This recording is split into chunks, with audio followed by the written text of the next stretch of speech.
నల్లగా ఉన్నాడని చెప్పేసి లవర్తో కలిసి చంపేసింది. కేసు తన మీదికి రాకుండా ఉండటానికి దొంగతనం జరిగిందంటూ కిర్రాక్ ప్లాన్ వేసింది. దొంగలు తన భర్తను చంపేశారు బాబోయ్ అంటూ ఆస్కార్ లెవెల్ యాక్టింగ్ చేసింది. కానీ ఒక చిన్న తప్పుతో పోలీసులకు దొరికిపోయింది.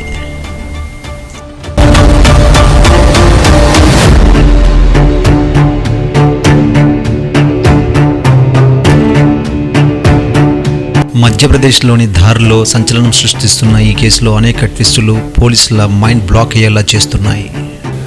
మధ్యప్రదేశ్లోని ధార్కు చెందిన దేవకృష్ణ పురోహిత్ సుగంధ వ్యాపారాలు చేసేవాడు. ఏప్రిల్ 7న తన సొంత ఫ్లాట్లో హత్యకు గురయ్యాడు. మృతదేహంపై పదునైన ఆయుధాలతో దాడి చేసిన గాయాలున్నాయి.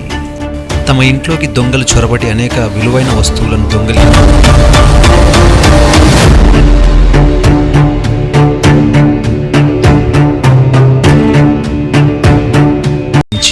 3.5 లక్షల రూపాయలతో పాటు అదేవిధంగా తన భర్తను చంపారంటూ పురోహిత్ భార్య చెప్పుకొచ్చింది. రీసెంట్గానే దేవకృష్ణ ప్రియాంకను ఎన్నో గొడవల మధ్య పెళ్లి చేసుకున్నాడని, నువ్వు నల్లగా ఉన్నావు, నువ్వు సరితూగవు, నీకంటే అందగాడు నాకు భర్తగా వస్తాడు అని ప్రియాంక భర్తను ఎప్పుడు అవమానించే విధంగా మాట్లాడినట్టు పోలీస్ ఇన్వెస్టిగేషన్లో తేలింది.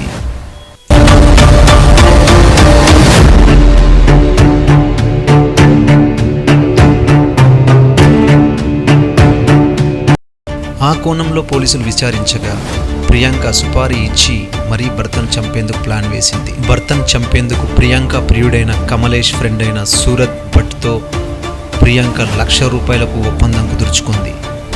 హత్యలా కాకుండా దొంగతనంలా ఉండాలని ప్లాన్ చేసింది ప్రియాంక. తలుపులు పగలగొట్టి లోపల నిద్రిస్తున్న దేవకృష్ణపై పదునైన ఆయుధాలతో దాడి చేశారు దుండగులు.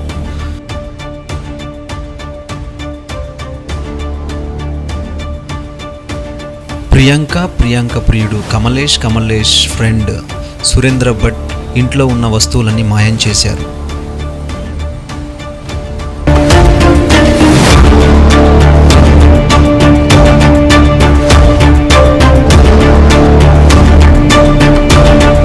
తాను బాధితురాలుగా చూపించుకోవడం కోసం ప్రియాంక ఒంటి మీద నగలను దాచేసింది. తాళ్లతో చేతులు కట్టేసుకుంది. కానీ హత్య జరిగిన అపార్ట్మెంట్లోనే ప్రియాంక నగలు దొరకటంతో పోలీసులకు అనుమానం ఎక్కువైపోయింది. పోలీసులు తమదైన శైలిలో ప్రియాంకని విచారించగా అసలు నిజం బట్టబయలైంది. కమలేష్, ప్రియాంక పోలీసు అదుపులో ఉన్నారు. సురేంద్ర భట్ పరారీలో ఉన్నాడు.